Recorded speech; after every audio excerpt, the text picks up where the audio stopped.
Hello and welcome to the 100 Acre Wool Knitting Podcast.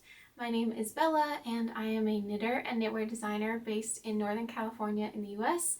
And it has been much too long since I've been here on the podcast. Life has just been happening. It feels like every weekend we have a new event going, and I also have a full-time job besides this podcast and knitwear design and everything else. So I don't know, time just went away from me and I wasn't able to sit down with you to podcast and catch you up with everything that's been going on in my making life. There's been a lot happening in the past few months. I am very excited that I am working with some different yarn brands and things upcoming for the future that I'm really excited about that I can't talk about with you yet, but that will be coming down the pike soon. And I'm also having a lot of new designs that I'm working on right now that I can share with you, and plans for Tour de Fleece coming up because it is almost July and Tour de Fleece is one of my favorite times of year. I haven't fully participated in it before, but this year I have some plans I would like to share with you, and also some sewing things that I've been doing, so a lot's been going on. And I'll just get straight into things. So first we'll go into my Amaryllis Blouse. I've finished this since the last podcast here. If you follow me on Instagram, then you may have seen this on Instagram. I talked about it. And also we have already started the test knit for this.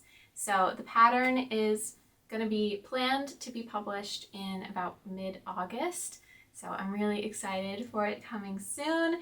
And the test knitters are giving good feedback so far. Things are going well. There had to be a little bit of an extension of the timeline. Sometimes that happens, especially with brioche. It can take a little bit longer, but all things are good over there.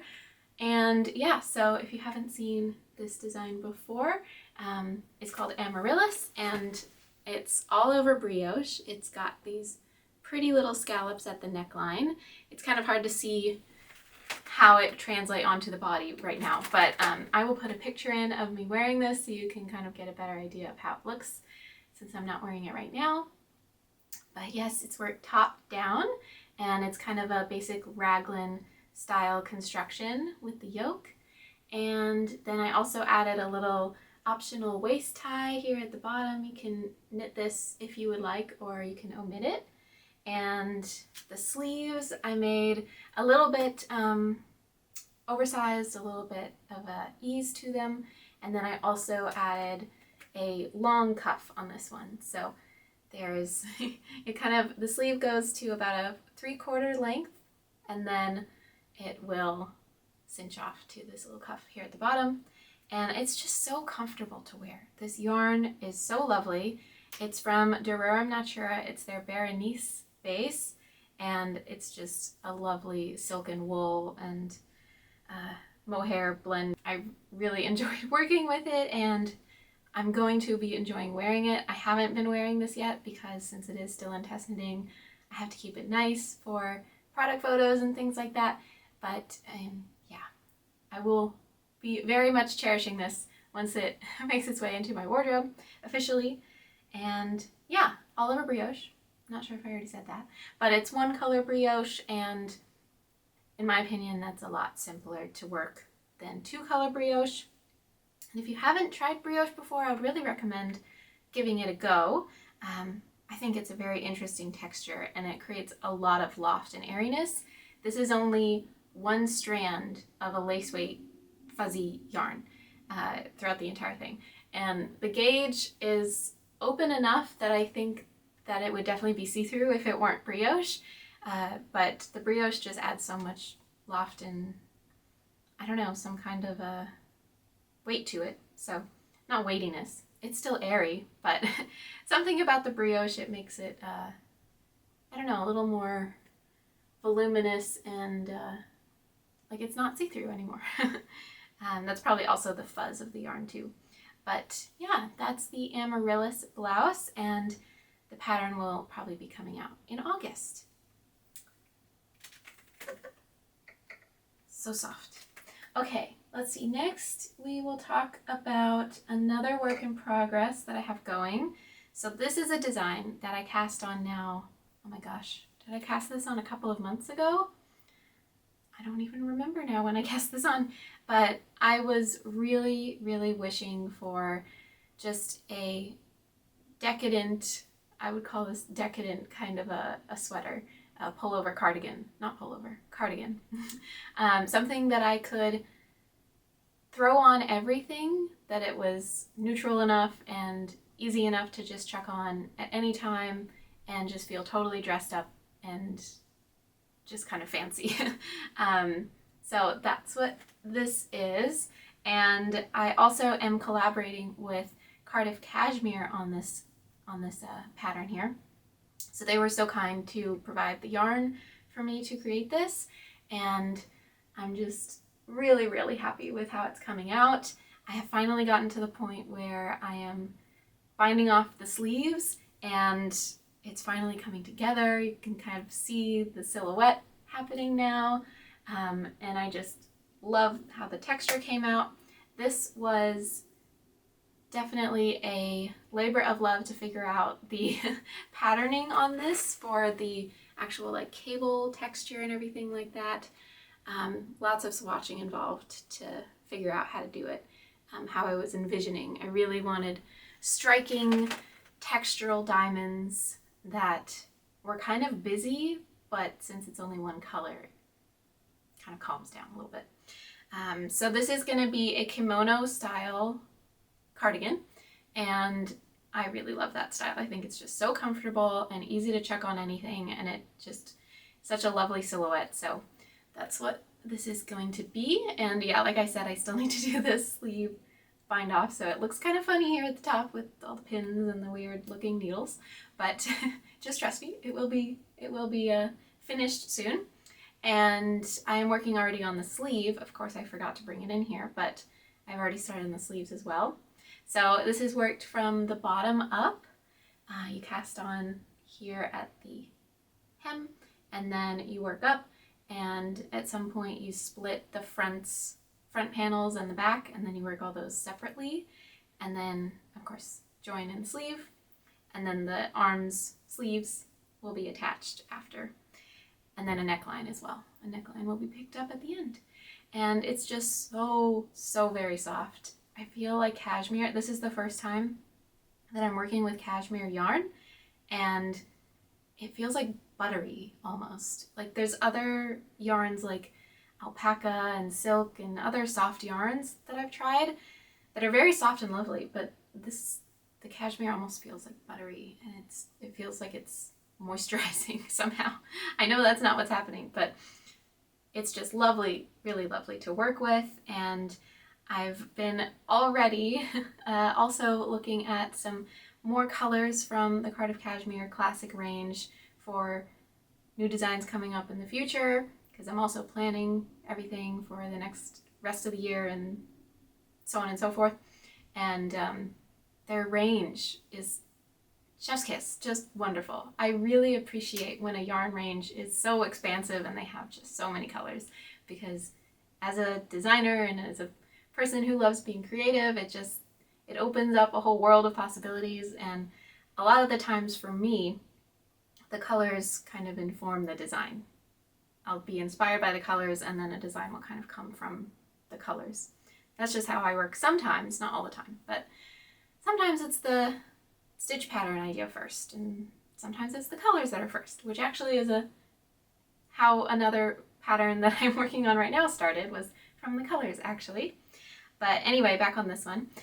This one is going to be called Luline, which means moonlight, and I just thought that would be such a perfect kind of way to capture the essence of, like, maybe you're going out for a nice night and you're just relaxing in the cool breeze, the cool night air, and it's the beautiful moonlight shining down. And I was also thinking like maybe like light diamonds of light. So that is what that's going to be called, Luline. And I just love how the textures are playing. Oh my goodness, so much fun. I think this is my first design that has this level of cable knitting at this small of a gauge. It's not a tiny gauge, but I've worked worsted weight and Aran weight cable knit sweaters designs, but this is like the smallest one that I've done.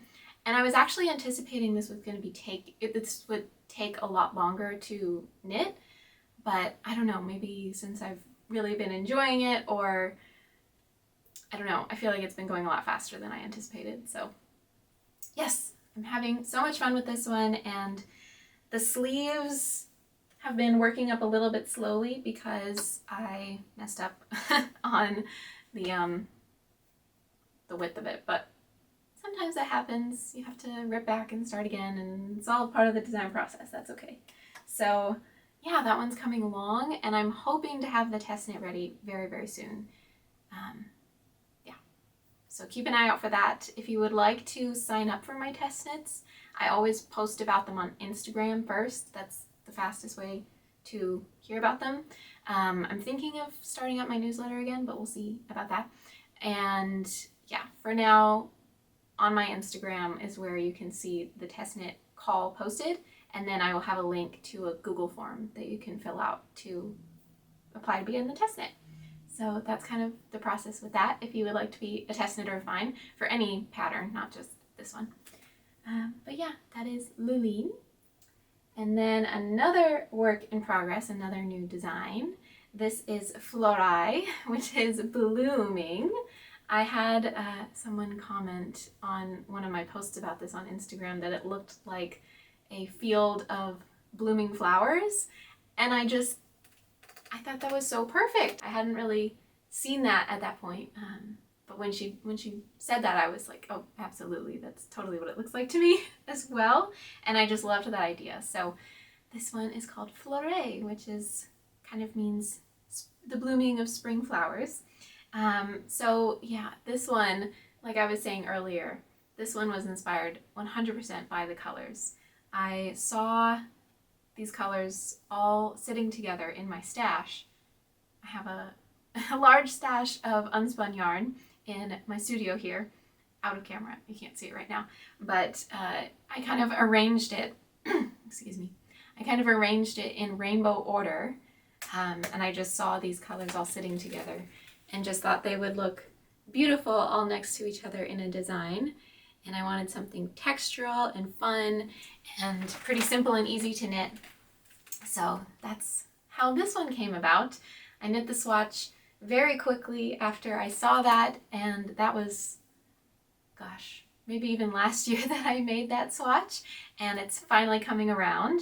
I wonder if you design knitting patterns, do you swatch and then immediately cast on the idea, or do you swatch and then wait for it to be the right time for you to cast it on so that it's coming out in a season that makes more sense for the idea? I wonder. Let me know.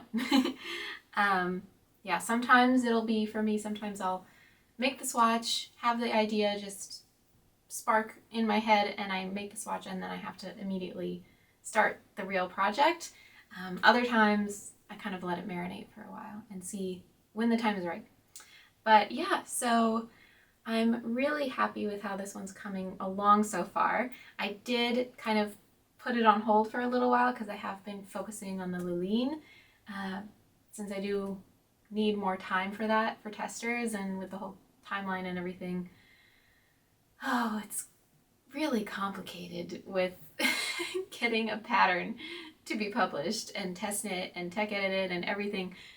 The amount of lead time that you need to plan for, it's just something I'm still wrapping my head around, and it's quite something. So not bad at all. I'm not saying I don't like it. It's just something to think about and to be aware of as a designer, and you have to kind of really, really plan ahead.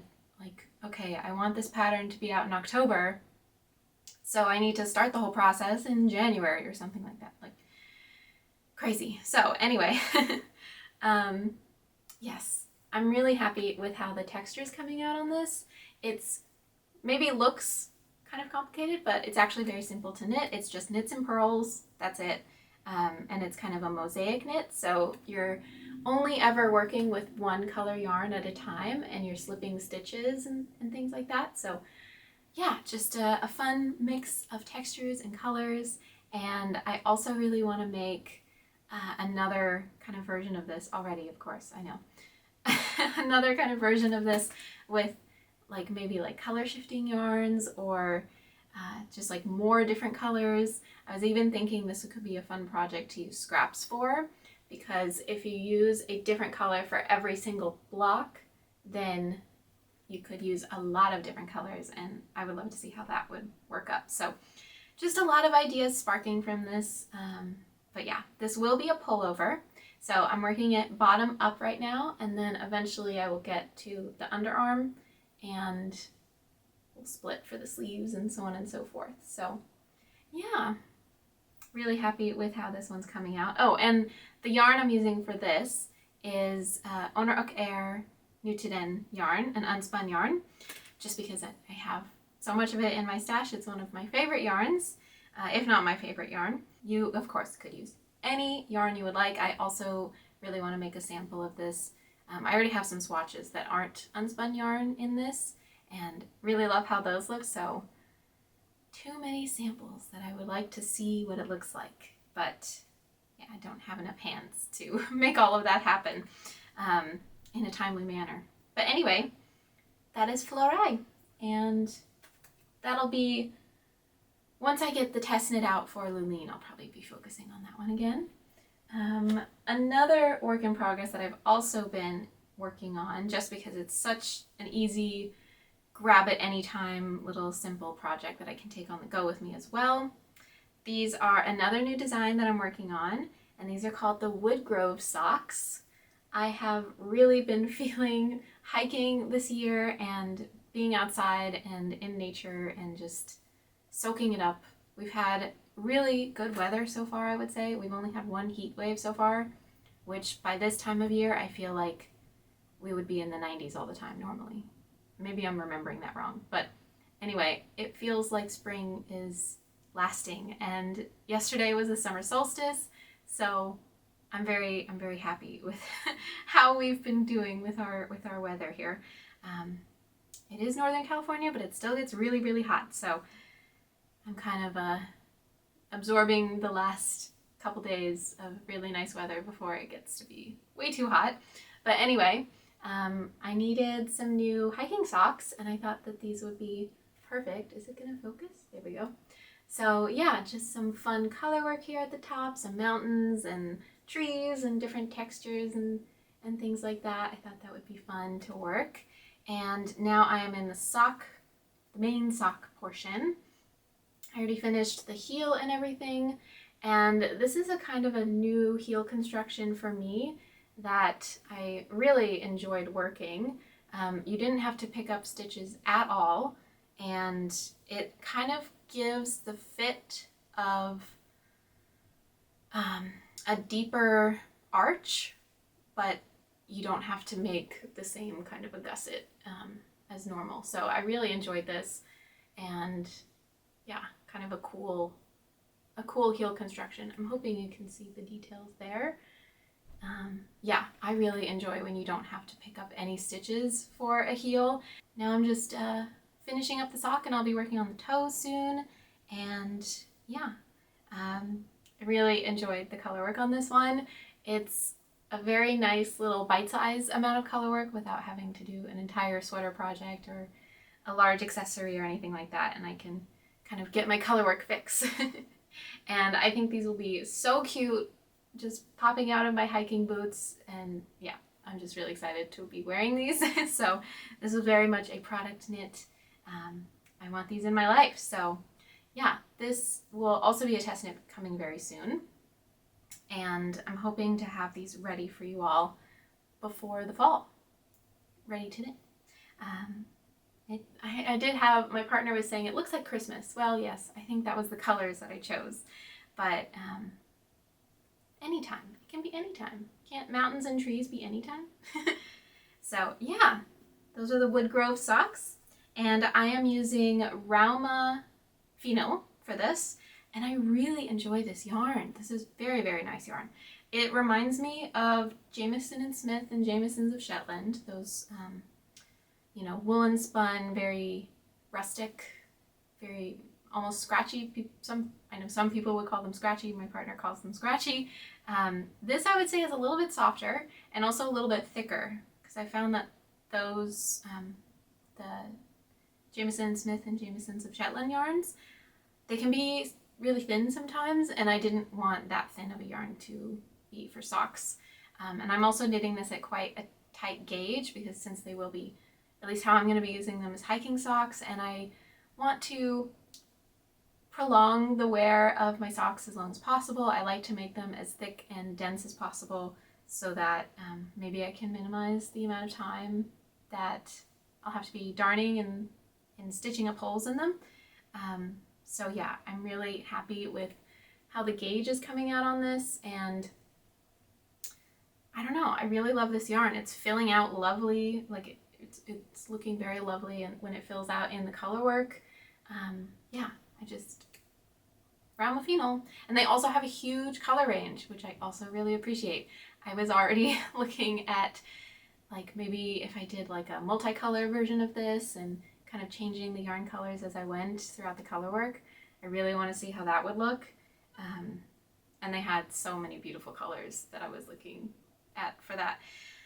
So many ideas, so many possibilities. How to choose what to do. But anyway, yeah, I would definitely recommend checking out brown phenol if you like this kind of a yarn. If you like a woolen spun, more rustic, 100% wool yarn, I would say this is a really nice one. I know it's already really popular. Yeah, everyone's tried it.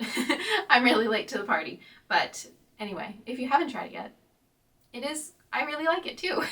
Yeah, and I think I got mine at the Woolly Thistle. I really appreciate their website. They have beautiful wool yarns from all around the world. So yeah, I would definitely recommend checking that out. And okay, let's get into spinning now. I think that is everything knitting related for today.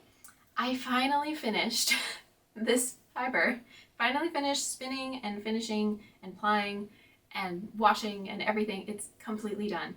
This fiber I've had in my stash since I started spinning, which was in 2022, 2021. It's been too long. It's been much too long that I've had this in my stash, and also on bobbins half finished.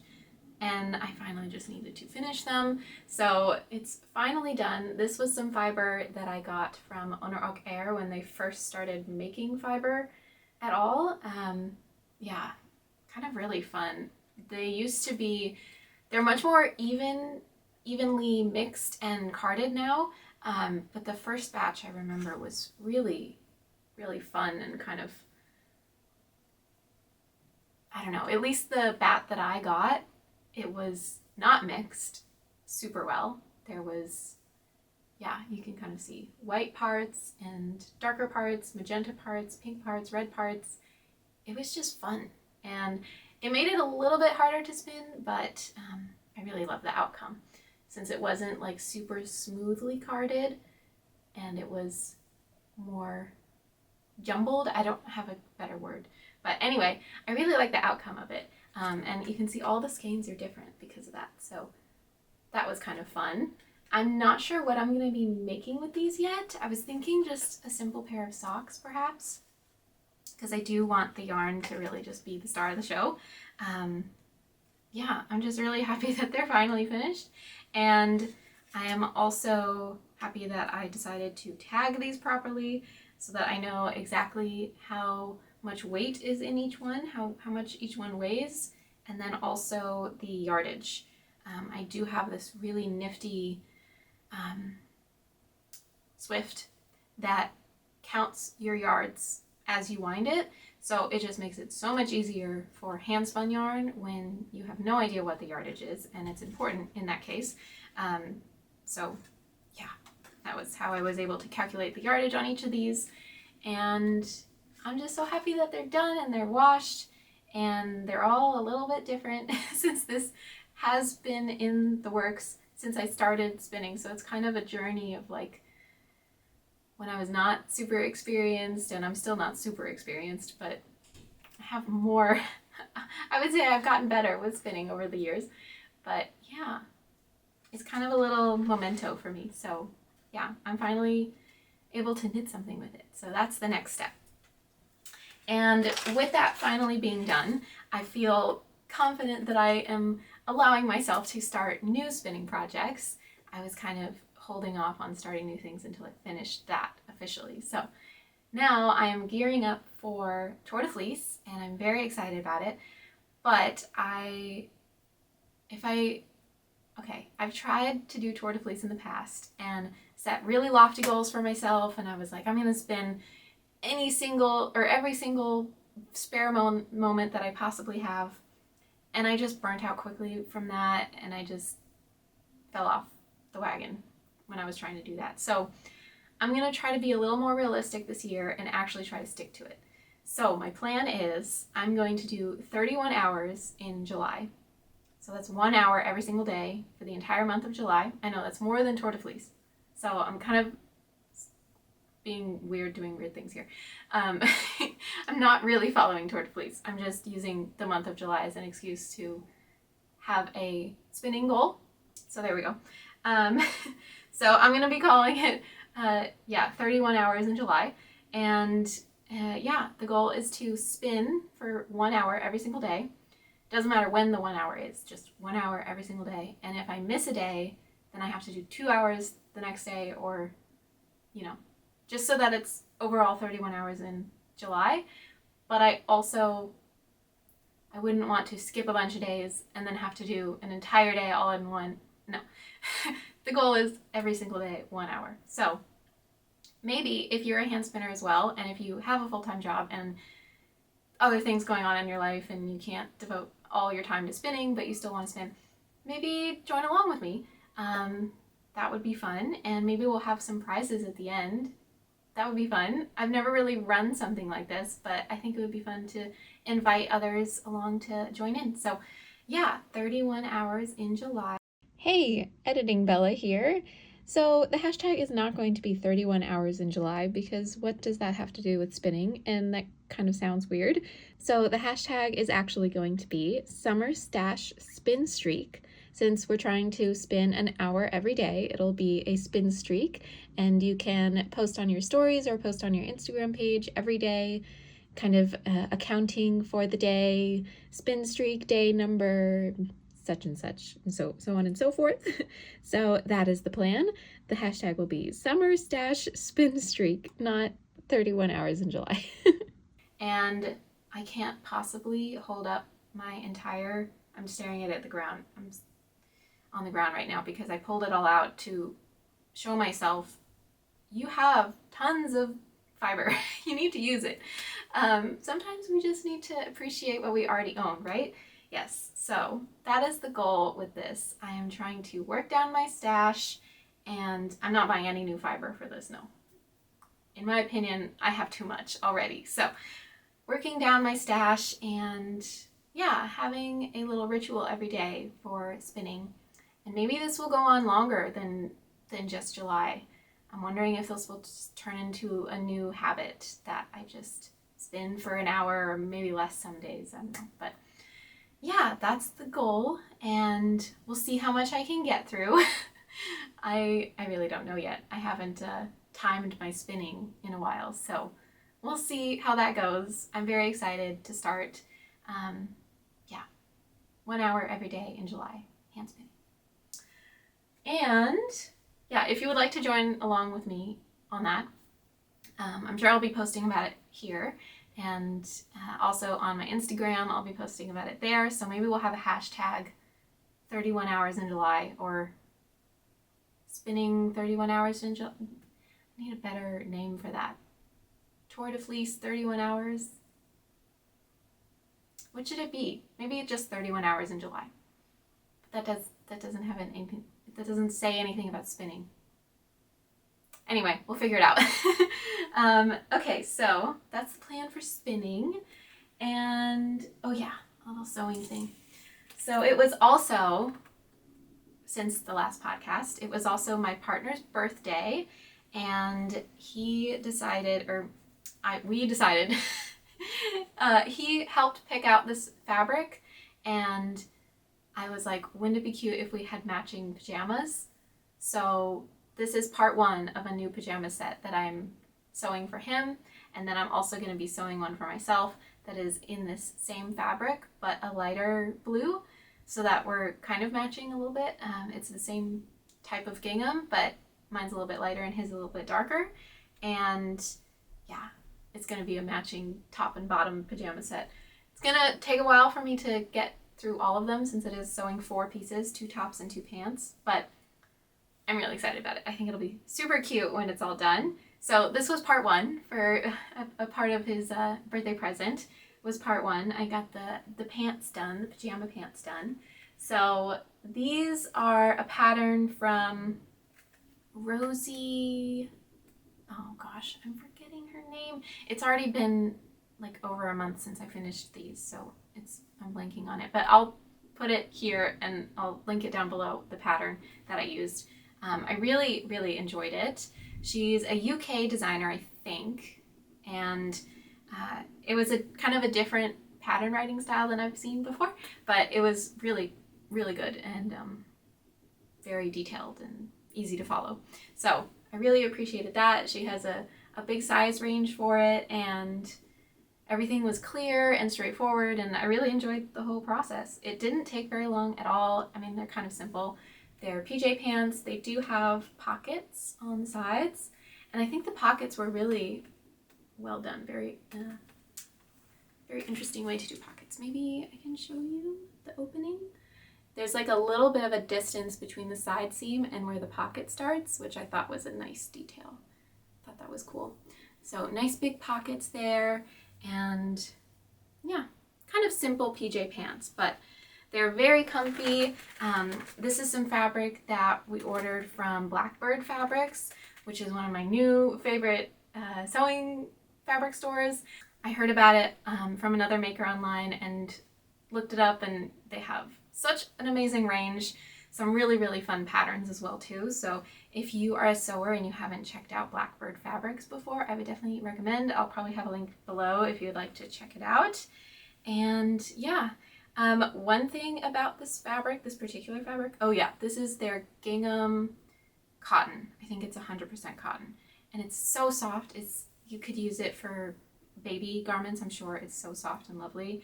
And it's kind of a gauze, so it's a little bit thinner. I don't know if it technically is a gauze, but it is a little bit of a looser weave, but I think that kind of aids in the comfy softness.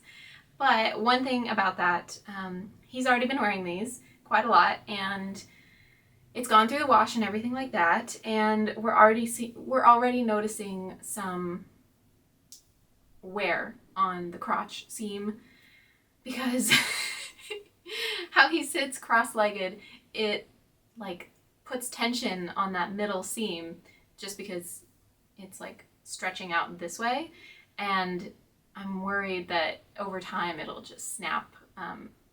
Yeah, I don't know. We'll see. I think it's that the fabric is a little bit thinner or less dense of a weave.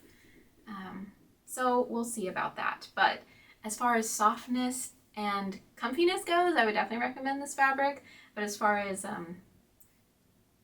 you know, being able to hold up to tension, we shall see. Yeah, it's just, it looks like it'll go if there's too much tension put on the seams with this fabric. It's not really the seam itself, it's like the fabric weave looks like it's going like this. So yeah, we'll see about that. But yeah, that was a new sewing project that I finished. And also, I have finally started sewing my chanterelle pants. My chanterelle pants by So Liberated. And they're still in the works over there, so I'm not gonna go fumbly with it and show you at this point. But each of the pant legs are finished, and I just have to do the crotch seam and then the waist and cuff finishing. But I'm really excited about it. I've had this on my to-do list for, it feels like, over a year, and I made a muslin at one point and it was way too small, and then I was trying to figure out like how to size it on myself properly.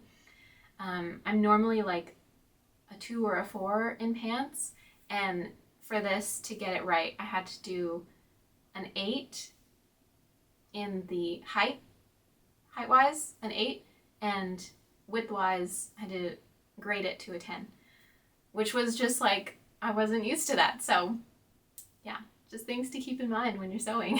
You may not be your normal size, or maybe if you want, like, I don't know, I wanted some extra ease to it, so maybe that's what it was. Nothing against the pattern at all. I think I'm just still kind of new to garment sewing. I've only made a couple of garments sewing wise, so yeah, but it's been really fun. I really enjoy the pattern, and now this is my second time making it because I did have that muslin, and would definitely recommend it if you're a sewer and you haven't tried Sew Liberated patterns. I've made 2 of them so far, and have more that I'm planning on making, and they're always really fun. Really well designed patterns, and they give you the reasons for doing things, like why am I doing this step and what does it mean, things like that, and they're always really detailed. A lot of times I just look at the pictures and you don't even have to read the instruction because the pictures are so detailed, and they always have a picture for like every single step. So I really enjoy the patterns as well. That's Sew Liberated. So yeah, I think that's everything for today. Thank you so much for being here, and I hope you enjoyed. If you are a hand spinner and you would like to join in on 31 hours in July, that's the so far the hashtag, maybe the title of this, we'll see. Yeah, I would love for you to join in, and then maybe we'll have some prizes throughout or at the end of July for that. That'll be fun. A new spinning challenge, hopefully doable. We shall see. And yeah, thank you so much for being here, and I will see you next time. I hope you have a lovely rest of your day and a lovely week, and yeah, bye-bye.